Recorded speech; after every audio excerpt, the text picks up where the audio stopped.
Hey everyone, I'm William Strife, and today I want to talk about live service games.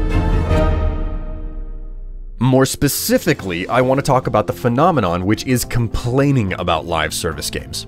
Over the last several months, there's been an explosion of videos and articles that make a point out of games like Fallout 76, and more recently Anthem, crashing and burning. There's a sudden popularity of examining these overhyped games that massively underdeliver, and upon closer inspection, several are often engineered to be exceptionally grindy. The more frequent release of games like this has led to the symptom of ongoing videos over every bit of mess and screw-up that happens. Live service games are beginning to become detrimental to their own existence. Instead of having a finished game you play, or even a game that's vaguely fun to run through the motions on, games like Anthem and Fallout 76 are better described as shells of games. They visually hit all of the necessary marks, but once you actually get your hands on them, there's just not much there. Overall, games as live services are increasingly shallow, and while you have some standouts that capture attention and player bases, there are an increasing number that do nothing but breed cynicism. That is what brings us to the topic of a cottage industry that's sprung up around failed live service games. The cynicism and contempt that these utter failures of entertainment breed is centered around either putting them under a microscope at best, or outright complaining about them at worst. It's gotten to the point that there's a healthy amount of money to be made as a YouTuber by just talking about each new moment in a long, ongoing train wreck. This was, and amazingly still is, the case with Fallout 76. Meanwhile, Anthem has made the first step on that path as well, though it can still potentially right itself. And let's not forget Destiny 2, which has seen its fair share of controversy as well. The defining difference here is how, with a traditional game, you buy it up front and enjoy a finished product that may need a few patches.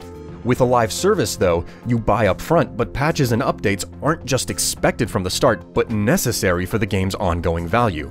And titles are now shipping as empty shells with little to do, and in some cases, aren't even stable or finished from a pure software standpoint. With a classic game, it's one and done, but with live services, you're expected to keep coming back to play more and spend more money. So, when you buy a shiny new box that looks good, but then find it empty when you open it, even if you get a refund, the burn of being lied to doesn't go away. This makes it amazingly cathartic to then go online and watch videos detailing the monumental scale of each blunder, to say nothing of the generic appeal of a popcorn-munching drama watch for people without a horse in the race. It's pretty simple. If you overhype a game and then deliver something that hardly passes for functioning software, it'll be torn to shreds. But because live services have to be actively updated, the popcorn-munching entertainment just keeps going. Each good improvement is met with, "Why wasn't that in the game at launch?" And we're now up to the point where these games are so poorly planned and or pushed out so fast that things just keep going wrong. With each new minor screw-up, there's a new headline, a new video, and a gleeful schadenfreude-driven audience equipped with jumbo-sized buckets of salted and buttered popped corn ready for the fireworks of greed run amok that displays as incompetence. Overall, the popularity of complaining about these games fits well within the realm of typical drama news, but there's also something to be said about whether or not it's warranted. Commentary that's cynical and mean isn't new. It's been around in games media from the start. However, there's clearly been a more recent explosion of popularity in slinging mud and just pointing and laughing. The cause is plain and simple: lies fueled by greed. The rise of live service video games is beginning to hit a fever pitch, where the quality of a game doesn't seem to matter to publishers. You have the likes of EA making BioWare build Anthem, a game that doesn't even resemble their previous products. It's like asking a sculptor to paint a portrait. They're both art, why can't you just easily switch a chisel for a brush? Meanwhile, ZeniMax had Bethesda push out a game in 2 to 3 years consisting of largely recycled assets.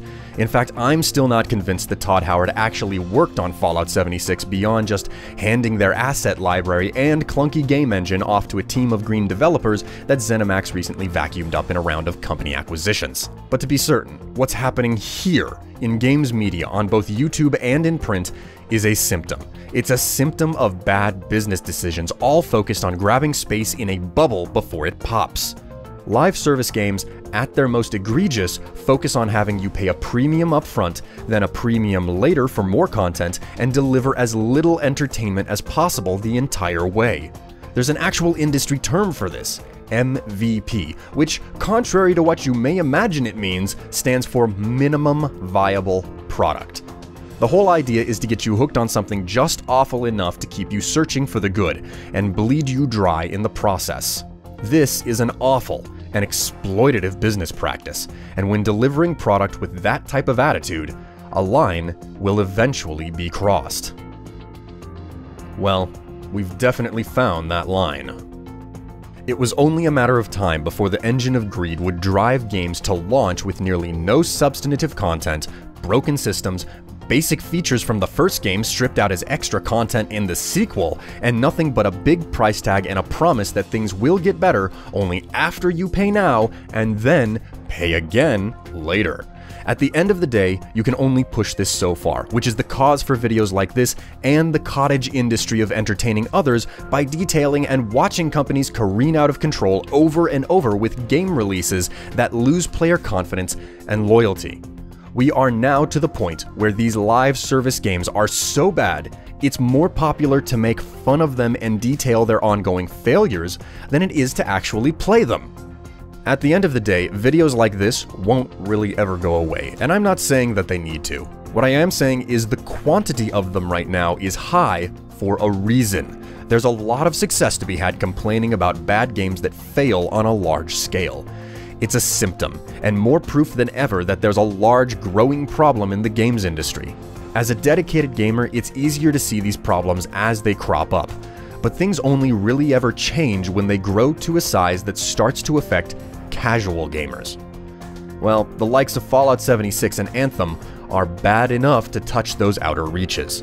Live service games are so lacking in value for their price now that we're nearing the point where something's gotta give. The only remaining question is whether the bubble that is live service games ends up busting or just deflating. Time will tell. And until that day, you can expect to see plenty more play-by-play videos on the likes of YouTube, dealing every screw-up and failure of hastily rushed products. Thanks for watching and listening. I'm William Strife, and if you liked hearing what I had to say here, please consider contributing to my Patreon. Every dollar helps me keep the lights on. See you later.